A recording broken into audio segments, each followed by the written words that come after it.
Hi everybody and welcome back to my channel. So today I'm going to share with you guys a handbag update or handbag review. I have had it for a few months, so it's not, a 1 year review, but I have been using it quite a lot, and that is the Christian Dior Lady Dior bag in the medium size. I do believe this is in the black lambskin leather and the old vintage gold.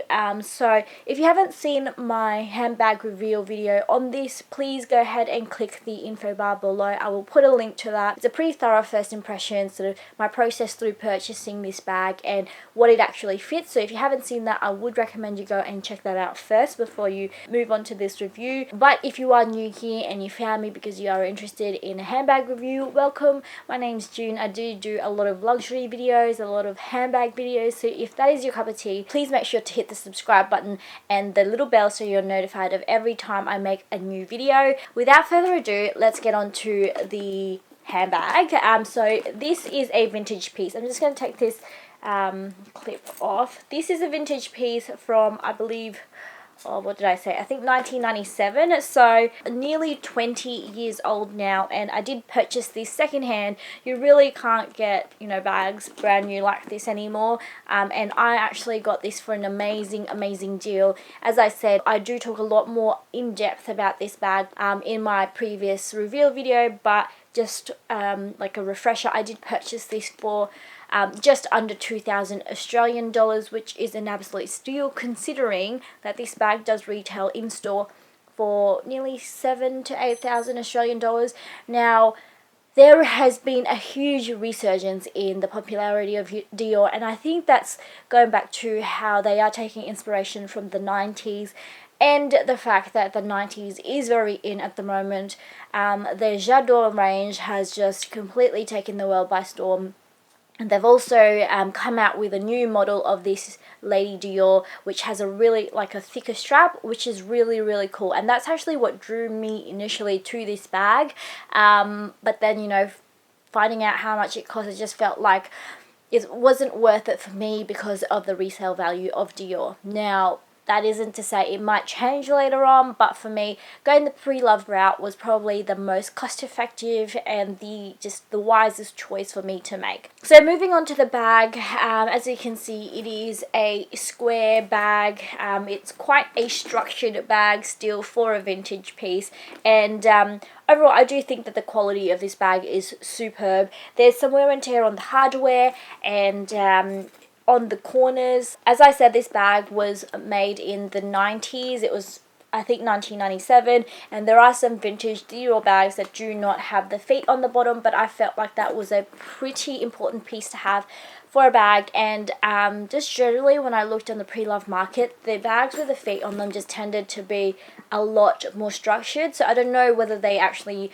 made a design change to the bag to make it a little bit more structured, but that was what I found, so that's why I did go for a piece that had four feet at the bottom. Overall though, feet don't really matter to me. I do own quite a few bags that don't have feet on them, and I've managed just fine. It does have the carnage quilting all over the bag except for the bottom there and on the handles. The opening is just like so, as you've seen in many Dior bags. This one is the zipper opening, which in a brand new bag can be very daunting because it's usually quite stiff, and it does involve a lot of stretching, and you do get a lot of marking when you're putting your handbags, when you're putting your items in and out. But because this is vintage, it is a lot softer and more malleable, so I'm able to sort of get into my bag very easily. It doesn't cause me any problems whatsoever. And then inside you've actually just got a red cotton lining or sort of linen lining,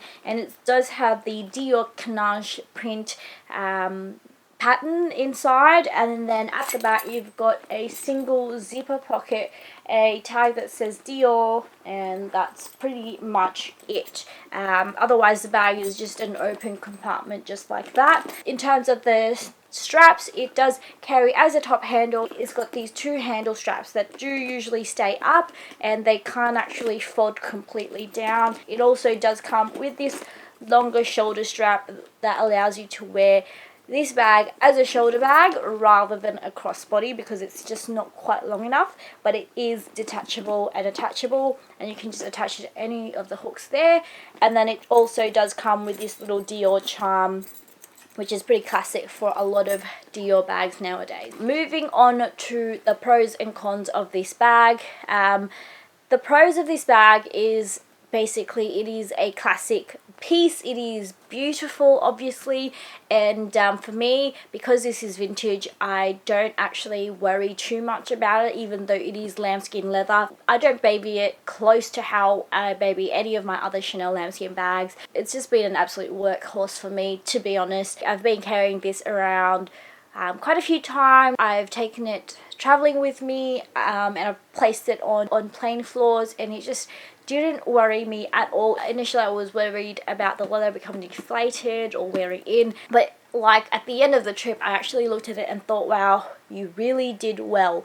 Another pro is obviously the fact that I can actually carry this top handle, and like as a shoulder bag, I actually find that I do really gravitate towards bags that can double up as a top handle as well as a shoulder bag, because I don't always love carrying things on the shoulder, especially if they're a little bit bulkier. You know, with little crossbody bags, little mini bags, not as much of an issue, but when you're carrying something a little bit more of a medium size, I do really love the option of basically being able to carry it top handle if I just want to get out and go and not have to worry about putting it on the shoulder and it coming off again. So yeah, really such a convenient thing. Another pro is the fact that the strap is detachable, which means, you know, with all the handbag craze, with all of like the shoulder bag trends going on at the moment, you can actually update a very old vintage bag like this and make it more modern by just attaching a thicker, you know, more modern strap to it. You could mix this with the Fendi strap, or alternatively, you know, put a thicker Dior strap on it, and just a really great detail to have on the bag. There's nothing worse than having a shoulder bag that you can't actually take the strap off. It just makes it less versatile. Moving on, another pro for me is actually the amount that this fits in. As I said, I've been carrying it traveling, I've been carrying it to the shops, to the plane, Adelaide to Melbourne, and I've not had any trouble fitting in, you know, everything I need in there. I actually get surprised at how much I can fit in here exactly. I would put my camera, I would put like a water bottle, I would put like my wallet, and then, you know, hand sanitizer. Quite a lot actually fits in here. Granted, you can't fit, you know, a very large iPad, a very large DSLR, but that's getting into, you know, larger handbag territory. So for something like this, which is, you know, quite small, more of a medium-sized bag, I'm actually quite surprised at how much it can fit in here. A huge pro for me in this bag, being vintage, is the price. Just cannot beat that, especially on the second-hand market, pre-loved market. I purchased this for a fraction of what it's going for right now in store, and I know that if I really wanted to, I could probably get my money back. Maybe I could make some money. That's never the intention, but the fact that I can resell it for almost the same price that I purchased it for is a huge bonus. Obviously, depending on how you care for it. Another huge pro for me is the fact that it is, you know, an older piece. It is a second-hand piece, which means that I don't worry so much about wear and tear on this bag because it's already been used. I'm not gonna be worried about, you know, putting the first scratch on it, you know, warping the bag, because it already has all those imperfections. Granted, it's in really good condition, but you know, the fact that it's not like mint makes me a little bit more at ease, and I reach for it more than I probably would if it was brand new. Another pro of this bag is this rich vintage gold. And some people find that it's a little bit gaudy, a little bit cheap because of how gold and yellow this color is, but I actually love it. It screams vintage to me, and I love that. I love that fact. Those are basically a lot of the pros of this bag, but now I'm going to get onto the cons, and then later on I'm just going to talk to you guys about how I have found having this bag and owning this bag over the past few months. Now, a con of this bag, I think personally, is just the overall shape of this bag. It is a boxy bag, which sometimes when you're, you know, when you're bringing this around, it can be a little bit cumbersome. It is bigger than like your classic flaps from Chanel. It's probably the same size as a Speedy 25, and honestly I haven't been wearing my Speedy 25s a lot because I have been finding that the 25 size is, even for me, a little bit too big for crossbody, because I've just really been loving my minis and my my wallet on chains a lot lately. So wearing this bag, it does feel a little bit cumbersome sometimes because of its boxy shape. You know, sometimes I do find that when I'm navigating around or going around picking things up, it does tend to sort of bang here and there. Another definite con and negative side of this bag is obviously the handle. I think I've mentioned this already in my previous video. I'm not sure if I have, but I feel like I have. But the straps do not go completely down. So this is probably, you know, how far down it goes, which is so annoying. Because when you wear this with a strap, the idea is you actually place the strap on the outside, so that when you carry the bag, this is what it looks like. So the handles aren't actually falling down. However, when you're going to get items in and out of it, it actually just becomes a little bit of a nuisance having those straps there. So that can be a little bit frustrating sometimes. Not a huge like deal breaker at all for me, but it can be a little bit annoying. You're just sort of like, oh god, you have to, you want to put it on a table, you want to get in there, but then even then, you know, they're sort of getting in the way. So a bit of a design flaw. I think if it was able to go down completely, that would have just been so much more like functional, personally. Another con for me is actually, believe it or not, the strap. While I do love this strap, I love the length of it for shoulder, the boxiness of this bag, the short strap of this bag means I can't actually wear it as crossbody. And I love being able to wear my bags crossbody. I think, you know, obviously it's intentional. It's not meant to go as crossbody. It's sort of a bag that is supposed to only be shoulder. But for me, it's a con because I just, you know, sometimes I want to be able to be hands-free. Even if you can put it on the shoulder, sometimes it does slip. So having it as a crossbody is just a little bit more, you know, functional. And the fact that I can do that, I really can. But because it is lot more bulkier, it does stick out, and I do worry about, you know, hitting people with this, hitting things with it. So it's not ideal, and it's certainly not, you know, as easy as wearing my Chanel flaps crossbody. Like, a lot of people find that's a struggle. This is probably a bit more so. So I feel like that is definitely a con for me. And then lastly is, again, the structuredness of this bag. You really actually have to be quite cautious of how you fit things in here. Now, as I said, you can fit quite a lot, but you actually have to strategically place things in here like a Tetris because of the shape. Because, you know, as you can see, it is like a square, and the way it closes on top does mean that you lose a little bit of space on top. So you can't actually just have things sticking out, which I must admit I do sometimes, but you really shouldn't if you can avoid it, because, you know, obviously you're going to cause a bit of wear to the zippers and to the opening. But yeah, the opening is a huge sort of the opening is a huge con for me, just because of the way it closes. Like, it actually goes in, as you can see, it doesn't close all the way at the top. It actually it goes in a bit and then closes, so you do lose a bit of that space there, and you just need to make sure everything fits perfectly. You know, sometimes I do find that I overstuff it a little bit, and it can cause a bit of wear and tear on the bag. So definitely, you know, something to consider. You know, if you do want to fit more, you just have to be a little bit more strategic in how you place things, because as you can see, it is a bit of a structured bag, so you have to just really place things a little bit carefully. And I think those are really the cons for me. Moving on to my review now. I have absolutely loved having this in my collection. This bag has become one of those, you know, classic grab and go bags for me, especially when I just want something to vamp up a very plain casual outfit. I just bring this out because it is more of a structured, you know, ladylike bag. It's just a really nice juxtaposition between accessories and the outfits that I'm wearing. So I do like this for that.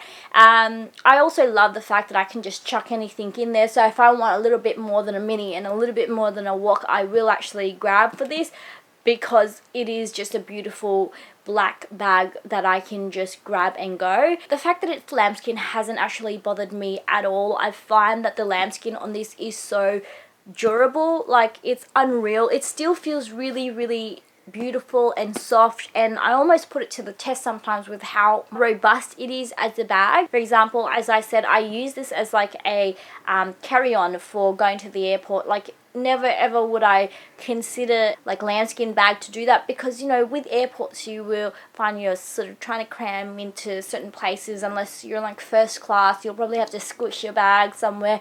So you know, the fact that I did that and I came out and this bag came out unscathed is incredible, and it's just been such a pleasure to use. The fact that I got it for such a great deal makes it even sweeter to be able to own this bag for that price. And it's just a wonderful little piece. Do I wish that I got it in like the newer style? I sort of do, because I do like that the newer style has that flap opening, but it is smaller as well, so it is a lot cuter as a crossbody. If I could, I would love the newer styles, but that is like exponentially more than what I am willing to pay for a Dior bag. Like, no offense, I love Dior, but I just don't love it as much as, you know, Chanel and Louis Vuitton. And I just don't think that that new style with a thicker strap is a classic. It is just like a modern take on a classic, and I feel like I could do that with this. Granted, this doesn't look as good as a crossbody, even if I applied a thicker, longer strap, but you know, you win some, you lose some, you really can't have it all. But I'm still really, really happy with this bag. Do I recommend owning this bag? Absolutely, especially if you're looking to get a vintage Dior. I would absolutely recommend going pre-loved, pre-owned for a vintage Dior. It's honestly the smartest way to go about it, because, you know, like I said, Dior do not resell well unless you, I don't know, like sometimes the stars have to really align for you to be able to sell your bags well, especially for Dior. So, you know, if you're willing to take that risk, go for it, get a brand new one. But I wasn't, so I got a vintage bag and I couldn't be happier. Like, honestly, just with this outfit alone, it looks stunning, it looks amazing, and there's something to be said about vintage bags, honestly. Yeah, I'm just overall really, really impressed with the quality, with how much it fits, and yeah, I've just really been enjoying having it in my collection. It's a gorgeous bag, highly, highly recommend, and if you guys have any questions, please post them in the comments below. I would love to answer them. Hopefully you guys enjoyed this video. If you found it useful, please give it a big thumbs up. If you are interested in pictures on how I style this bag, how I wear it, please go check out my blog. It's www.heyyyjune.com. And yeah, give this a massive thumbs up if you enjoyed it. Let me know what your thoughts are on this bag. Is it something you ever had your eyes on? Would you ever consider getting one? And what do you think about going pre-loved for this bag? I would love to know your thoughts. Please, please, please comment in the comment section below. You guys know I love interacting with you guys. It's just so much fun having these types of discussion, and honestly, I could talk about bags all day, any day. So yeah, hopefully you guys are having a wonderful week or weekend, and I will see you guys in my next one. Bye.